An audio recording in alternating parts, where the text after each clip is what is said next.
بسم الله الرحمن الرحيم وما تنتهين maanta waxaan ka hadlayaa hadal gudoomiyaha xisbiga UCID uu shalay warbaahinta soo mariyay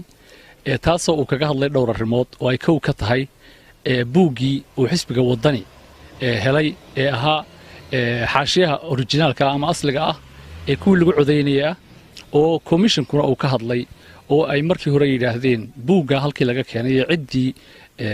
keentayba maxkamad baan la tiigsanaynaa annaga haddii uu nagu cadaadana diyaar baan u nahay inta kadib way qirteen nimanka wakiilada xisbiga wadani ah ee hadlayay horta go'aan xisbi bay ku hadleen tala xisbi bay ku hadleen wax dambiyo ay galanay ma jirto inta kadib waxaan leeyahay horta nabadgelyada reer Soomaaliland wadani looga baqi maayo wadani waa xisbi qaran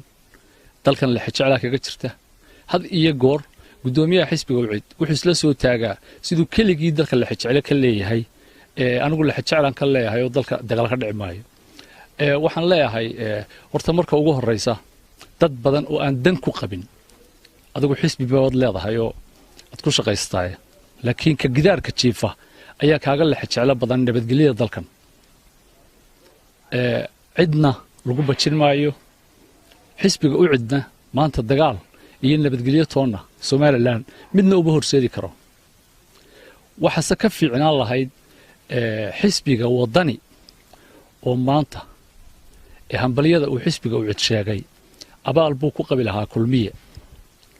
waayo tiise horeba uu haystay shacabka reer Soomaaliland way ogaayeen xisbiga UCID inuu marxaatiga uu la joogo oo aana iyagu tartamin madaxweynenimada aanay doonahayn horay ogaayeen talabaad xagga nabadgelyada xisbiga wadani marnaba looga baqi maayo annaguna wax kale ma aanan diidin haddii aanu nidhi hana la qanciyo oo tartan baa dhacay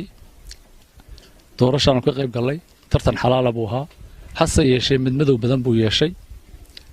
dhibaatooyin badan baa ka dhacay bileysku xisbiga wadani shaqaalihiisii iyo wakiiladiisii way ku jeerfaleen waa la xidhxidhay xabaday rideen maanta waxa dhimatay inantii yarayd ee Amaal Cabdilaahi Cumar Allah u naxariisto reerkoodana Ilaahay samiriyeena ha ka siiyo taasna waxa u sababaha xabadihii ay bileysku ku rideen dadkii aan hubka sidanin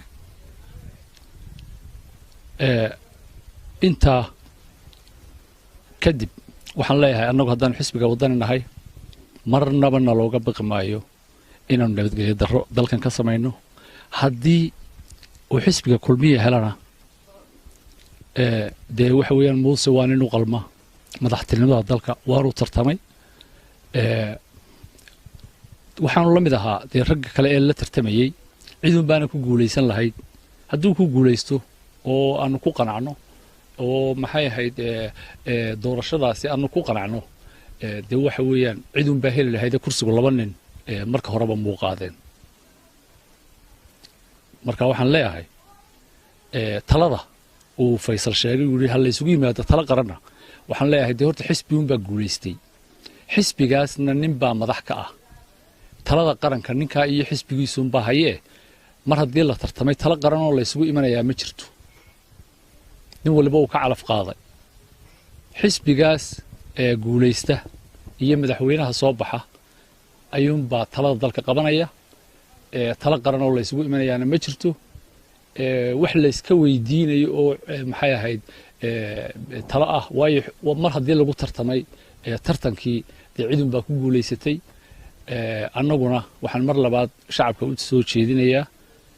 in ay isdejiyaan waynu tartannay dhibaato ma jirto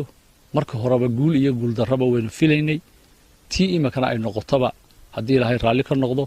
kullay dhibaato kaga jawaabi mayno rabshadana kaga jawaabi mayno siyaabo kale mooyaane qancinna xisbi guddigan doorashada qancin ayuun baanu uga baahanahay wax dhibaato ah iyo wax ay loo boqo oo xisbiga wadani nabadgelyo darro looga qabo